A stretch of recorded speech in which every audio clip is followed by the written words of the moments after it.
एक क्वेश्चन है जो क्वेश्चन बैंक का है, सीबीएसई का, ओसवाल पब्लिकेशन का। क्वेश्चन नंबर कितना है भाई? देखो क्वेश्चन नंबर, एक्सरसाइज भी बता दो। Question number 8 exercise. हाँ पेज नंबर बोल दो, पेज नंबर 67। ठीक है, आओ कंसेप्ट को समझते हैं। ये बोला ए जो है एक स्क्वायर मैट्रिक्स है और वो ए ट्रांसपोज इनटू ए आइडेंटिटी मैट्रिक्स के बराबर होता है, तो डिटर्मिनेंट ऑफ ए का मान हमको चाहिए। किसका चाहिए? डिटर्मिनेंट ऑफ ए का मान चाहिए।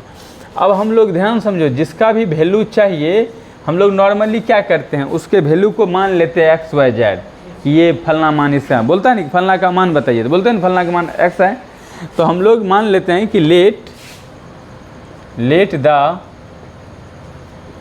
Value of determinant of A equal to X. ठीक है भाई, इसका मान एक्स मान लिया। अब आओ जो दिया हुआ है, एक बात हम लोग और जानते हैं कि ए ट्रांसपोज इनटू ए बराबर आइडेंटिटी मैट्रिक्स है, taking determinant on both side, दोनों तरफ क्या करेंगे? डिटर्मिनेंट लेंगे। तो determinant A transpose into A का determinant equal to determinant of I. बात को समझ रहे हो? एक रूल हम लोग पढ़े थे पीछे में प्रॉपर्टी थ्योरम करके कि ए बी का जो डिटर्मिनेंट है वो A determinant of A into determinant of B. याद आ रहा है तुम लोग को? और एक बात और पढ़े थे हम लोग, और पढ़े थे क्या तुम लोग क्या जो है प्रॉपर्टीज ऑफ डिटर्मिनेंट हटा दिया है इस बार, लेकिन तुम लोग बोला लेकिन हम बताएंगे। प्रॉपर्टी ऑफ डिटर्मिनेंट का रूल है कि जो ए का जो डिटर्मिनेंट है वही ए के ट्रांसपोज का भी डिटर्मिनेंट होता है।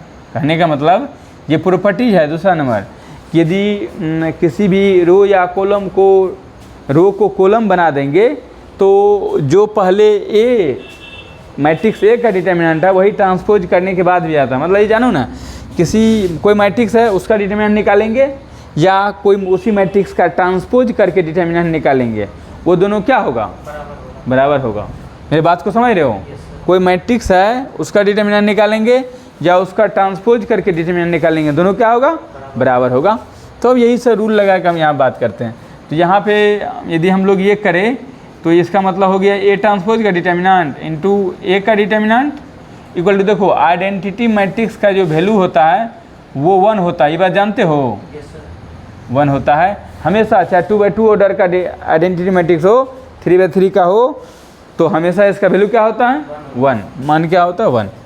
तो यहाँ पर लेकिन हम लोग क्या जानते हैं कि ये डिटर्मिनेंट ऑफ ए ट्रांसपोज का डिटर्मिनेंट ऑफ ए के बराबर होता है। इसका मतलब हम इसको भी लिख सकते हैं डिटर्मिनेंट ऑफ ए ट्रांसपोज का डिटर्मिनेंट ऑफ ए के बराबर होता है। इसका मतलब लिख सकते हैं डिटर्मिनेंट ऑफ ए, और पहले से डिटर्मिनेंट ऑफ ए है इक्वल टू, इसका मान 1 होता है, 1 इक्वल टू 1।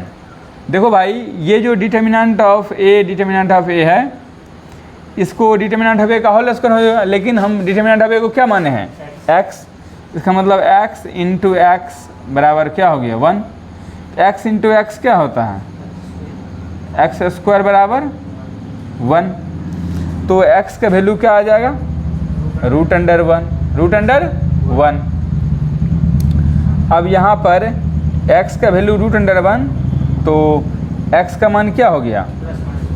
x का मान आ गया +-1। x का वैल्यू क्या आ गया? +-1। तो इसका मतलब डिटर्मिनेंट ऑफ a का मान क्या आ गया? +-1। यही क्या है?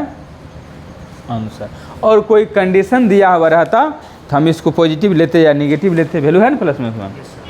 अब दूसरा क्वेश्चन तुम बोल रहा था वो भी बता दो, और दूसरा क्वेश्चन बोलो भाई, नंबर बोलो 3। पहले इसको कॉपी कर लो।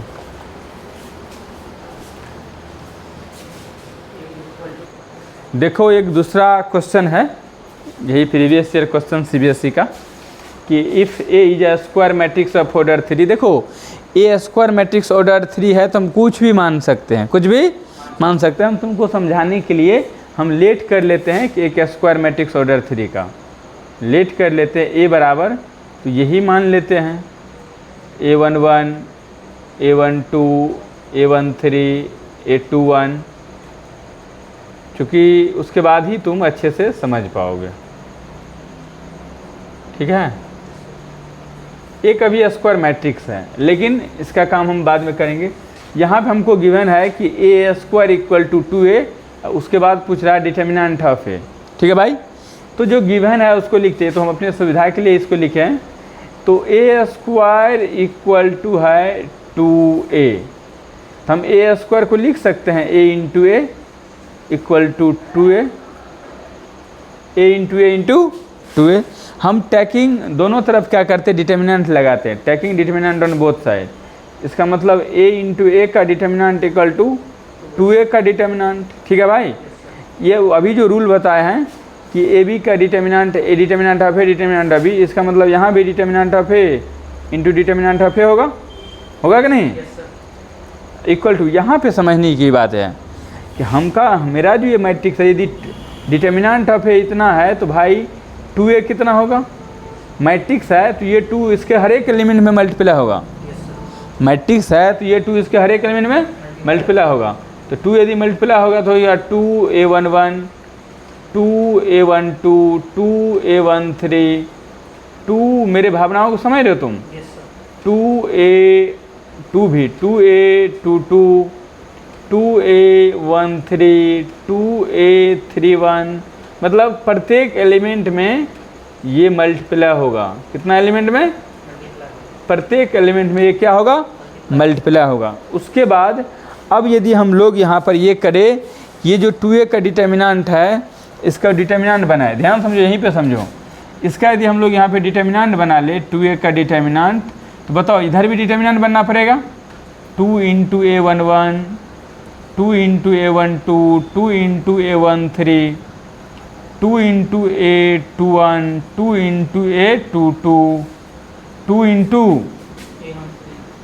2 इंटू a23 ना 23, 2 into a31, 2 into a32, 2 into a33। ठीक है भाई, ये 2a का डिटर्मिनेंट हुआ। हम ये बताए थे कि डिटर्मिनेंट से जब कॉमन लेना हो तो प्रत्येक एलिमेंट से लेते हैं, समझते हो बात को।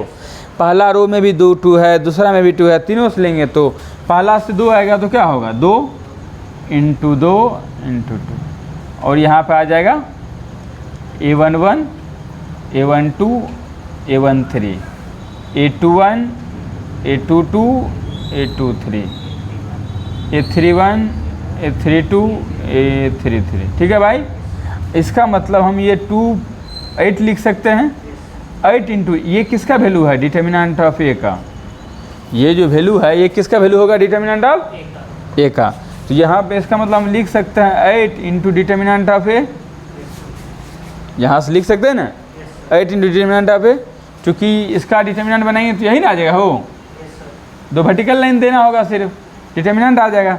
इसको भी लेफ्ट साइड लाओ, तो determinant of A into determinant of A minus 8 into determinant of A equal to 0। देखो भाई तुम लोग तो छत्ता लेके नहीं आया होगा। डिटर्मिनेंट ऑफ ए कॉमन लिए हो तो determinant of A minus 8 equal to 0, determinant of minus 8 equal to 0।